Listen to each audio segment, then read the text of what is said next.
মাহাদি চট্টগ্রাম থেকে বের হবে না, মাহাদি বুয়েট থেকে বের হবে না, বাংলাদেশ থেকেও তো দু চারটা মাহাদি অলরেডি বের হয়ে গেছে, বের হয় নাই? আর মাহাদি আরবি ভাষায় কথা বলবে। কি ভাষায় কথা বলবে? পাঞ্জাবি ভাষায় কথা বলবে না। আমাদের পাঞ্জাব থেকে একটা মাহাদি বের হয়েছিল ইংরেজদের সময়, ব্রিটিশ আমলে। সে বলেছে আমি মাহাদি, আমি ঈসা, নাউজুবিল্লাহ। পরে দাবি করেছে সেই নবী। আর বাংলার মাটিতে এদের দাওয়াত এখন খুব জোরে জোরে চলছে। নাম দিয়েছে আহমেদিয়া মুসলিম জামাআহ। নাম শুনেছেন নাকি? তাদের এই নেতা দাবি করেছিল সে মাহাদি, সেই ঈসা, নাউজুবিল্লাহ। তো মাহাদি আরবি ভাষায় কথা বলবে ভাই। আর মাহাদি হবেন আরব মায়ের সন্তান, পাঞ্জাবি মায়ের সন্তান না। পাঞ্জাবি ভাষায় কথা বলবে না, বাংলা ভাষায় কথা বলবে না। তিনি মদিনা থেকে আসবেন। কোত্থেকে? তিনি দায়িত্ব নিতে চাইবেন না, বরং পালিয়ে আসবেন মক্কায়। মানুষ তাকে জোর করে দায়িত্ব দিবে। আপনারা যারা হজ করেছেন, কাবা ঘরের এই যে তাওয়াফ তো করেছেন, মাশাআল্লাহ, তাওয়াফ এবং এই যে আপনার মাকামে ইব্রাহিম, এর মাঝখানে ইমাম মাহাদিকে তারা পেয়ে যাবে এবং সেখানে তার হাতে বায়াত নেওয়া হবে এবং তিনি মুসলিমদেরকে ঐক্যবদ্ধ করে এই জুলুমের এগেইনস্টে যুদ্ধ করবেন ইনশাআল্লাহ। বিশ্ব এখন অনেক কিছু দেখা বাকি আছে, হতাশ হবেন না। বিশ্বে এখন অনেক কিছু ঘটা বাকি আছে। মহামারী হয়েছে, জালজালা হবে, আল্লাহ পাকের আযাব গজবগুলো আসবে, নৈতিকতার অবক্ষয় হবে, জুলুম বাড়বে, ঘরে ঘরে ফিতনা ছড়িয়ে পড়বে। এর মধ্যেও আসহাবুল কাহাফের মতো কিছু মানুষ ঈমানও ধরে রাখবে ইনশাআল্লাহ। আল্লাহ পাক যাদেরকে দিয়ে কাজ নিবেন, আল্লাহ পাক তাদেরকে তৈরি করবেন। নতুন প্রজন্ম আল্লাহ পাক নিয়ে আসবেন। কোরআনকে কেউ মিটিয়ে ফেলতে পারবে না, সুন্নতকে কেউ মিটিয়ে ফেলতে পারবে না। এটা পৃথিবীতে থাকবেই ইনশাআল্লাহ। প্রত্যেক দেশে দেশে, জেলায়, থানায়, প্রত্যেকটা জায়গায় আল্লাহ ভীরু কিছু মানুষ থাকবে ইনশাআল্লাহ। আল্লাহ পাক তাদের অন্তরের মধ্যে গায়েবী একটা মিল বন্ধন দিয়ে দিবে ইনশাআল্লাহ। এভাবে চলতে থাকবে সময়। যখন ইমামুল মাহদী আসবেন তখন বিশ্বে যুদ্ধ বিগ্রহ চলতে থাকবে, অনেক ব্যাপক যুদ্ধ চলতে থাকবে। তখন ইমামুল মাহদী মুসলিমদেরকে নিয়ে এই যে জালেম শক্তির বিরুদ্ধে যুদ্ধ করে ওই জায়গা স্বাধীন করবে ইনশাআল্লাহ। কিন্তু তারপরেও দাজ্জালকে হত্যা করা যাবে না। দাজ্জাল খুবই শক্তিশালী হবে এবং তার অনুসারীরা হবে প্রচন্ড শক্তিশালী। তখন আল্লাহ রাব্বুল আলামিন এই মিথ্যা মাসিহকে মেরে ফেলার জন্য আল্লাহ পাক আসমান থেকে সত্য মাসিহ ঈসা আলাইহিস সালামকে আবার পাঠাবেন। বলেন সুবহানাল্লাহ। আল্লাহ রাব্বুল আলামিন সূরা মাঈদার মধ্যে বলেছেন তারা তাকে হত্যাও করে নাই, ক্রুশবিদ্ধও করে নাই, বাল রাফাআহু আল্লাহু ইলাইহি, বরং আল্লাহ পাক তাকে তার দিকে উঠিয়ে নিয়েছেন। সুবহানাল্লাহ। তিনি কোথায় আসবেন? তিনি সিরিয়াতে নামবেন। কোথায়? সিরিয়ায়। এই যে টার্কি এবং সিরিয়ার জায়গায় যেখানে ভূমিকম্প হলো, সবাই তুরস্ক নিয়ে অনেক বেশি ব্যস্ত, কিন্তু সিরিয়াতে কিন্তু অনেক ক্ষতি হয়েছে, এদিকে মানুষ দেখছে না। আর সিরিয়ার মানুষদের কি যে দুর্ভোগ, কি যে দুর্দশা, এটা দেখার জন্য শুধু আল্লাহই আছেন, আমরা কেউই নাই। এটা দেখার জন্য শুধু আল্লাহ আছেন, আর কেউ নাই পাশে। এই 12-14 বছরের যুদ্ধ বিগ্রহে যা হয়েছে সিরিয়ার অবস্থা, ওইটাকে খেলার মাঠ পেয়েছে পশ্চিমারা। এই মাঠের মধ্যে তুরস্কও ঢুকে গিয়েছিল, এটাও একটা শাস্তি হতে পারে। ন্যাটোর সাথে ঢুকে সেও এখানে হামলা চালিয়েছে, এটাও হতে পারে, আল্লাহ ভালো জানেন। সিরিয়ার মাসলুম শিশুদেরকে আকাশের নিচে রাত কাটাতে হয়, 3 দিনে একবার খাবার পায় তারা। একই অবস্থা ইয়েমেনেও আছে। ইয়েমেনে যে বলা হয় যে 5 থেকে 6 লক্ষ মানুষ মারা গেছে বিগত গৃহযুদ্ধে 2010 সাল থেকে। আর সেখানে যতজন মানুষ মারা গেছে তার মধ্যে 60% হচ্ছে বাচ্চা। তো এই বাচ্চাদের কি দোষ ছিল? তারা কি জানতো শিয়া কাকে বলে, সুন্নি কাকে বলে? তারা কি জানে দুনিয়া কি, আখেরাত কি? তারা কি জানে কোনটা হক কোনটা বাতিল? তারা তো জানে যে মায়ের বুকের দুধ খেতে হয়, দুধের বাচ্চাগুলো দুধ পায় না, মায়েরা দুধ দিতে পারে না, খাবার নাই, দুর্ভিক্ষ। এই সংকটের জন্য কে দায়ী? আল্লাহ না মানুষ? কে দায়ী? যাহারাল ফাসাদু ফিল বাররি ওয়াল বাহরি বিমা কাসাবাত আইদিন নাস। আল্লাহ পাক বলেন জলে স্থলে যে বিপর্যয়গুলো ছড়িয়ে পড়েছে এগুলো মানুষের হাতের কামাই। কার হাতের কামাই? মানুষের হাতের কামাই। একই অবস্থা ইরাকেও ছিল, মনে আছে? সাদ্দাম হোসেনের কাছে পারমাণবিক অস্ত্র আছে বলে কত নাকি করা হলো, করে লক্ষ লক্ষ মানুষকে মেরে ফেলা হলো। পরে বললো আমরা সরি, আসলে সেখানে কোনো অস্ত্র ছিল না। We are sorry for that. তারা বলে দিল আমরা এর জন্য সরি, বাস। লক্ষ লক্ষ মানুষের রক্তের ঋণ শোধ হয়ে গেল। আবু গারিব নামে একটা কারাগার ছিল, এখনো আছে। ওই কারাগারের মধ্যে মুসলিমদেরকে ঢুকিয়ে যে নির্মম নির্যাতন করা হতো আপনারা জানেন না। পাকিস্তানের একজন ডক্টর মহিলা, যে উনি নিউরো মেডিসিন ডক্টর আফিয়া, উনাকে মনে হয় 10 থেকে 12 বছর ধরে এখানে নির্যাতন করা হয়েছে। আপনার বোনকে যদি একবার কেউ খারাপ নজরে তাকায় আপনার কেমন মনে হয়?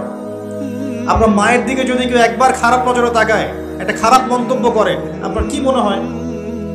আপনার স্ত্রীকে যদি কেউ একটু গায়ে টাচ করে চলে যায়, শ্লীলতাহানি করে, টিস করে, আপনার কি মনে হবে? এরকম লক্ষ লক্ষ বোনদেরকে আমাদেরকে এরকম ধর্ষণ করা হয়েছে দিনের পর দিন। গ্যাং রেপ বলে, গ্যাং রেপ মানে একসাথে 10 জন 12 জন মিলে আমাদের বোনদেরকে ধর্ষণ করেছে। মুসলিমরা তো বললাম না, মুসলিমরা পড়ে আছে ওঠেন বসেন নিয়ে, মজা ট্রল এগুলো নিয়ে। সারা বিশ্বে যা হচ্ছে মুসলিমদের সাথে, যদি আমরা সত্যি জানতাম শান্তিতে ঘুমাতেই পারতাম, আমাদের ঘুম উড়ে যেত চোখ থেকে। বেশি বললেও সমস্যা, বেশি করলেও সমস্যা, কাকেই বলবো, কে বা বুঝবে? দেখা যায় এমন অনেক সময় হয়েছে, অনেক ভালো ভালো নেতা সমাজে এসেছে, আসার পরে জনগণকে বুঝিয়েছে, জনগণ বলেছে ঠিক আমরা তোমার সাথে আছি। যেই সেই নেতার উপর কোনো বিপদ এসেছে, জনগণ নাই, কাকে নিয়ে কি করবে না, কার সামনেই বা কি বলবো? আমাদের প্রত্যেকটা জেলা বলেন, থানা বলেন, দেশ বলেন, আনাচে কানাচে নিবেদিত প্রাণ মুসলিম ভাই তৈরি করতে হবে, যারা কাজের মানুষ, ঝোঁকে চলে না, আবেগে চলে না, ইস্যু পাগল না, আবেগে চলে না, কাজের অ্যাক্টিভ কিছু মানুষ দরকার, যারা শিক্ষিত, এডুকেটেড, যারা পরিস্থিতি বোঝে, যারা হিকমা বোঝে, যারা নিবেদিত প্রাণ, যারা অর্থ কোরবানি করার মানসিকতা রাখে, শিক্ষা প্রতিষ্ঠান গড়ে তোলে, সোশ্যাল ওয়ার্ক করে, একটা জনসংযোগ যারা গঠন করতে পারে, এমন কিছু মানুষ আর নেতা আল্লাহ আমাদেরকে দান করুন বলে আমি। এভাবে একদিনের মাহফিল বলেন আর ওই ইস্যু পাগল কোন ইস্যু নিয়ে লাফালাফি করে উম্মার বিজয় হবে না। আমাদের সবাইকে যার যার জায়গা থেকে কনস্ট্রাকটিভ কাজ করতে হবে, সবাইকে এফোর্ট দিতে হবে। শুধু একজন দায়ীর দায়িত্ব না, একজন আলেমের দায়িত্ব না, আপনারও দায়িত্ব আছে। তো আপনার দায়িত্বটা আপনি ঠিক মতো পালন করেন না কেন? নামাজ আপনার দায়িত্ব, কোরআন তেলাওয়াত করা শেখা আপনার দায়িত্ব, দিনের জ্ঞান শেখা আপনার দায়িত্ব, জ্ঞান প্রচার করা আপনার দায়িত্ব, আদর্শ পরিবারটা গড়া আপনার দায়িত্ব, হালাল খাওয়া আপনার দায়িত্ব, উম্মাকে নিয়ে ফিকির করা তো আপনারও দায়িত্ব। উম্মা কি শুধু আমার, আপনার নয়? উম্মা কি শুধু আলেমদের, আপনাদের নয়? তাহলে আমরা কি সবাই শুধু কয়েকজন মানুষের ঘাড়ে দায়িত্ব চাপিয়ে দিয়ে চলে যাব? এই সমস্যা হচ্ছে আমাদের সমাজে। বিশ্বাস করেন, যদি সবাই একসাথে ঐক্যবদ্ধভাবে ঈমান ধরে রাখতে পারতাম, কোনোদিনও কোনো জালেমের সামনে আমাদেরকে মাথা নত করতে হতো। আমাদের মধ্যে ঐক্য নাই, তো বাস্তবতা হচ্ছে এটা, আমাদের মধ্যে কোনো ঐক্য নাই। যেটা আছে সেটা প্রয়োজনের তুলনায় নিতান্তই অল্প। এক ভাইকে মারলে আরেক ভাই মিষ্টি বিতরণ করে, একজনের উপর জুলুম আসলে আরেকজন খুশি হয়, মিলাদ দেয়। একজনকে সামান্য একটা ইস্যু থাকার না থাক, ইস্যু থাকলে তো কথাই নাই, না থাকলেও জোর করে টেনে বের করবে, করার পরে সারা দেশে একদম মান সম্মান হানি না করলে ঘুম হয় না। এই হলো অবস্থা আমাদের। তো এরা কি মনে করছে যে বিপদ আপদ শুধু এক শ্রেণীর মানুষের উপরেই আসবে? জি না। যখন আল্লাহ পাকের আযাব আসে, দেখলেন না, আল্লাহর যখন আযাব আসে তখন ভালো খারাপ কাউকে আল্লাহ পাক ছাড়বে না, সবগুলোকে ধ্বংস করে দিচ্ছে। আল্লাহ পাক সূরা কোরআনেও বলেছেন, ওয়াত্তাকু ফিতনাতান লা তুসিবান্নাল্লাযীনা যালামু মিনকুম খাসসা, তোমরা সেই ফিতনাকে ভয় করো, আল্লাহর সেই পরীক্ষাকে ভয় করো, যা শুধু জালেমদের উপর খাস করে আসবে না, সবার উপরে আসবে। যদি আসমানি গজব, জমিনের বালা আসে, শুধুমাত্র খারাপ ব্যক্তিদেরকে দেখে আসবে না, বরং সবার উপরেই চলে আসবে। আল্লাহ পাক আমাদেরকে বোঝার তৌফিক দান করুন। নবী সাল্লাল্লাহু আলাইহি ওয়াসাল্লাম একদিন ঘুম থেকে উঠে বলছেন, লা ইলাহা ইল্লাল্লাহ, লা ইলাহা ইল্লাল্লাহ, ওয়াইলুল লিল আরাব মিন শাররি ক্বাদ ইখতারাব। তখন যায়েনাব বিনতে জাহাশ রাদিয়াল্লাহু আনহা বলছেন, ইয়া রাসূলুল্লাহ, আনুহলিকু ওয়া ফিনা সালিহুন, আমাদের মধ্যে সৎ মানুষ থাকা সত্ত্বেও কি আমরা ধ্বংস হয়ে যাব? তখন নবীজি বলছেন, নাম, অবশ্যই ধ্বংস হবে। ইযা কাসরাতুল খাবাস, যখন অশ্লীলতা ছড়িয়ে পড়বে তখন আলেম জালেম সব ধ্বংস হয়ে যাবে। আল্লাহ পাক আমাদের সবাইকে হেফাজত করুন বলি আমিন। সামাজিক প্রতিরোধ করে তোলেন, অন্যায়ের বিরুদ্ধে প্রতিবাদ করা শিখেন, সৎ কাজে আদেশ করেন, অন্যায় কাজে নিষেধ করেন, নিজের ব্যক্তিত্ব বজায় রাখেন, ইসলামকে হাসি ঠাট্টার পাত্র বানাবেন না, যার যার দায়িত্ব তার তার জায়গা থেকে পালন করেন। আপোষের মধ্যে অনেক রকম মতভেদ থাকতে পারে, সমস্ত মতভেদ ভুলেও আমরা এক জাতি চাই, সমস্ত মতভেদ ভুলে আমরা এক জাতি চাই। মনে করেন আমি সঠিক বিষয়ের উপর ছিলাম, সঠিক বিষয় থাকার পরেও মানুষ আমাকে খুব গালিগালাজ করলো, তারপরেও যারা আমাকে গালিগালাজ করেছে উম্মার ঐক্যের স্বার্থে তাদের সাথে বসতেও রাজি আছে। এরকম মানসিকতা থাকতে হবে। উম্মার ঐক্যের স্বার্থে, উম্মার কল্যাণের স্বার্থে যে আপনাকে থাপ্পড় দিয়েছে ওর সাথেও চলতে হবে আপনার। কারণ উম্মা সবচেয়ে বড় বিষয়, আমার ব্যক্তি স্বার্থ বড় বিষয় না। কখনো কখনো বৃহত্তর স্বার্থে ক্ষুদ্রতর স্বার্থ বিসর্জন দিতে হয়। প্রিয় ভাইরা, এটা দাজ্জালীয় একটা সভ্যতার যুগ চলছে এখন। এই ফিতনাগুলো সব ঘরে ঘরে। এখন এখান থেকে যুবক ভাইদেরকে একটু বোঝাই, প্লিজ আমার দিকে দেখেন। দাজ্জাল খুব ভালো করেই জানে যে তার এই বিশ্ব শাসনের পথে বাধা হচ্ছে মুসলিমরা। কারা? আর সে খুব ভালো করেই জানে মুসলিমদের মধ্যে সবচেয়ে বেশি বাধা হচ্ছে যুব সমাজ। যদি যুব সমাজ আল্লাহর ঈমান এবং রাসূল সাল্লাল্লাহু আলাইহি ওয়াসাল্লামের আমল এই দুটোকে নিয়ে যদি তারা পথ চলতে পারে, তাহলে তাদেরকে প্রতিহত করা এত সহজ নয়। এটা কিন্তু দাজ্জাল খুব ভালো করে জানে, ঠিক এই, এবং তার অনুসারীরাও খুব ভালো করে জানে।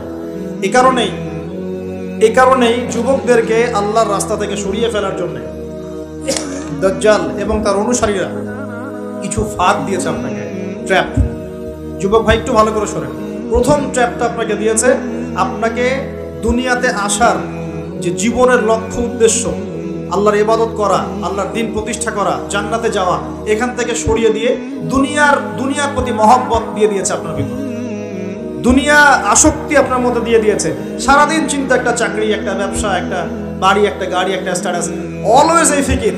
এই ফিকিরটা, এটাকে আমরা ইংরেজিতে বলি ম্যাটেরিয়ালিজম বা বস্তুবাদিতা। এই বস্তুবাদিতা আপনার মধ্যে ঢুকিয়ে দেওয়া হয়েছে। খুব সতর্ক থাকবেন, 1 নম্বর। 2, আপনার সামনে নারীকে সহজলভ্য করে দেওয়া হয়েছে। মেয়ে নারী, এই নারী জাতিকে আপনার সামনে সহজলভ্য করে দেওয়া হয়েছে। অনলাইন অফলাইন যেখানেই যাবেন, নগ্ন নারীকে আপনি সামনেই পাবেন। মাত্র 1000, 1500, 2000 টাকা দিয়ে মানুষ জেনা করতে পারে, এখন রাত কাটাতে পারে, কেউ বাধা দেওয়ার নাই। কিন্তু যদি হালাল ভাবে বিয়ে করতে চান, পদে পদে বাধা পাবেন না, পাবেন না? হালাল ভাবে বিয়ে করতে চাইলে পদে পদে বাধা পাচ্ছেন, কিন্তু জেনা করতে গেলে আপনাকে কেউ বাধা দিচ্ছে না। একটা ছেলে চাইলেই হোটেলে রাত কাটাতে পারে এখন। আর এখন ফ্রি মিক্সিং এর যুগ, আর ছেলে মেয়ের অবাধ মেলামেশা। বিয়ের আগেই দেখা যায় ছেলেরা মেয়েদের সাত ভোগ করে, মেয়েরা ছেলেদের সাত ভোগ করে। এবং এই পরিসংখ্যান দিন দিন বাড়ছে বাংলার মাটিতে, বাড়ছে না? এটা আপনাকে আল্লাহর পথ থেকে সরিয়ে দেওয়ার জন্য মহিলাদেরকে অস্ত্র হিসেবে ইউজ করা হচ্ছে। খুব খেয়াল রাখবেন, আল্লাহ পাক বোঝার তৌফিক দান করুন। 3 নাম্বার, আপনার সামনে দারিদ্রতা, বেকারত্বের একটা হতাশা দিয়ে দেওয়া হয়েছে। দারিদ্রতা, আমার চাকরি হচ্ছে না, ক্যারিয়ার কি করব, হ্যাঁ বেকার হয়ে থাকলাম, এইসব হতাশা আপনার মধ্যে ঢুকিয়ে দেওয়া হয়েছে।